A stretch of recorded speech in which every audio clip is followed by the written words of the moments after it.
So ayan, good morning po sa inyo lahat. Andito naman po mula yung lingkod. Si LTV Beach muling nagbabalik. At good morning sa akin, napakagandang flowers.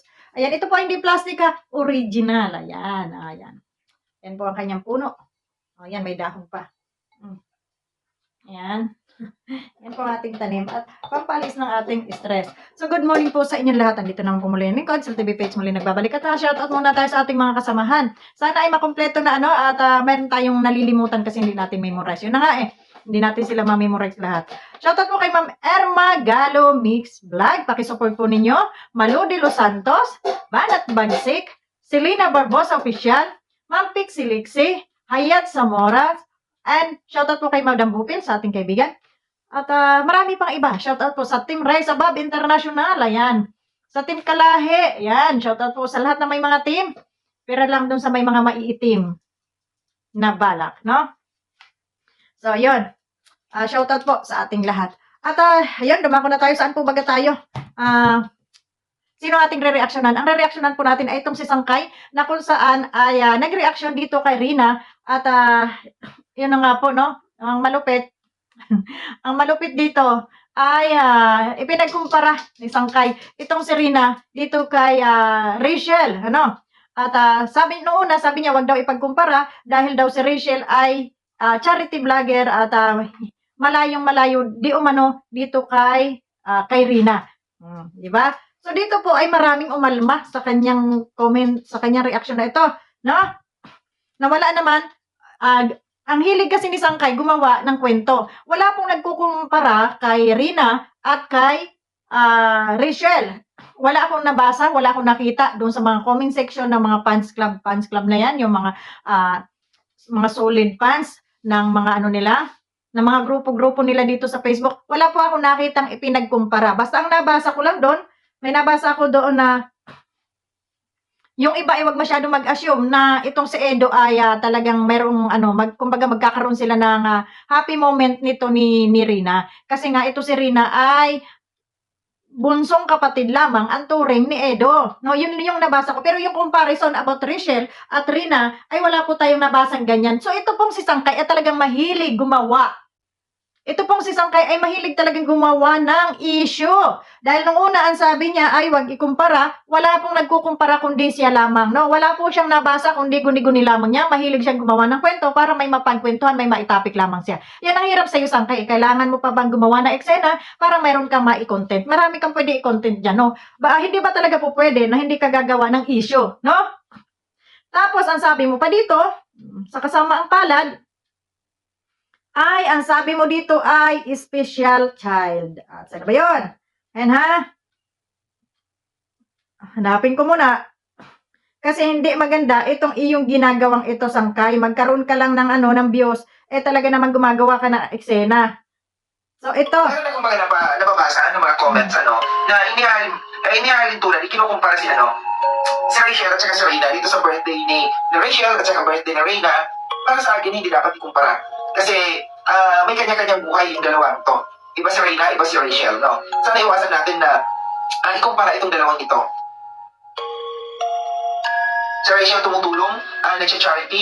Si Reyna kasi iba talaga si Reyna. Special child si Reyna, no? Special child si Reyna, no? Special child si Reyna, no? Si Reyna kasi iba talaga si Reyna. Special child si Reyna, no? Masasabi natin na hindi talaga normal, no? Hindi talaga normal, no? Hindi talaga normal, no? Kasi kita natin yung sitwasyon ng buhay ni Reyna. Kaya magkaiba sila ni Rachel. Sa akin dito, hindi dapat ikumpara yung dalawang ito. So, ayun.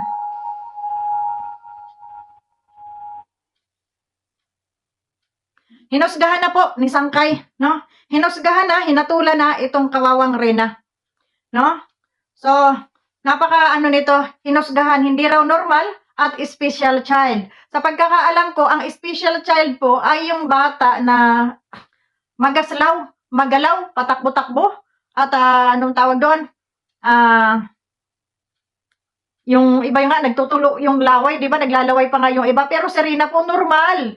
Weak lang si Rina, kumbaga na-traumatize lang siguro itong bata, pero nakikita nyo naman, ang galing magsalita. Magalang na bata, no? Diba?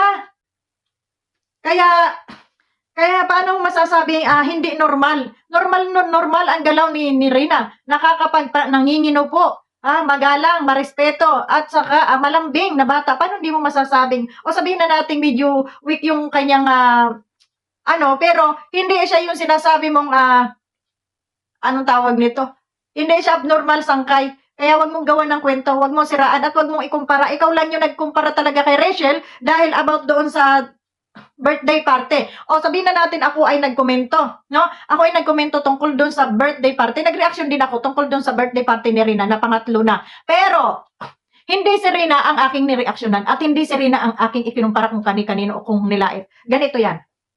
Ang reaction ko nun sa isa, ang sabi ko, sana kung nagbigay sila ng maraming pa-birthday, ay sa barangay nila ginanap para maraming bata ang makakain din. Hindi lang doon sa isang venue na kung saan ay nagbayad sila ng mahal. Tapos, sa bagay, na-enjoy din naman. Pero, kumbaga nga, pangatlong birthday na yon parang OA na masyado. Pero kung doon nila dinala sa barangay na kung saan ay naandun si Reyna, nag-costume siya ng ganun o kung anong gusto niyang costume, no? Tapos namigay siya ng mga pagkain sa mga bata. Marami siyang napasaya. Yun yung aking reaction. Yun yung aking ipinupunto. Hindi ako nang babas sa bata. Wala akong ikinumparison. Pero ito, ikaw sangkay.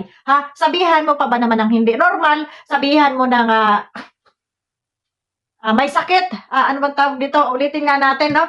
At talaga naman pong hindi magandang pakinggan. Ito kanya sinasabi dito, no? Hindi talaga normal. No. Kasi, kita natin, yung sitwasyon ng buhay ng Rina, kaya magkaiba sila ni Rachel. Sa akin dito, hindi dapat ikumpara yung dalawang ito. Walang nagkumpara, sangkay. Ikaw lang talaga yung nagkumpara dahil ang galing mong gagawa ng issue. Kailangan na panuurin yung iyong video, no? Para kumita ka. Asan ba naman yung kaluluwa mo? Kikita ka, lalamunin mo, naninira ka ng tao.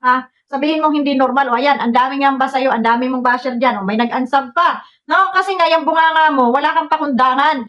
Hindi mo mala sinasaalang-alang yung damdamin ng mga viewers ni Rina, yung mga nagmamahal kay Rina. No? Tapos ikukumpara mo pa kay Rachel. Natural, hindi talaga sila dapat ipagkumpara. No? Si Rina, nag-aaral. Si Rachel, nag-aaral din. Pero so kung mayroon mang hindi normal dito, walang iba yon kundi ikaw, sangkay. Ikaw ang hindi normal, hindi si Rina. Kaya wag kang gumawa ng issue, Wag kang gumawa ng kwento. Totoo yung sinasabi ni Kalinga Prab na pag may nangbas dito kay Rina o gumawa ng kwento, iyon ang walang utak, iyon ang sira ulo. So ikaw na yon, sangkay, no? Magkapera ka lang, kumamal ka lang dyan ng salapi sa iyong YouTube channel, ay kung ano-anong kaikikan ang iyong mga ginagawa. No? So wag mong siraan yung bata, no? Dahil si Rina, mas matino pa ang utak kaysa sayo, no? Kaya lamang, syempre, yung bata nagkaroon lang ng trauma. Traumatized. No? Kasi kung sasabihin natin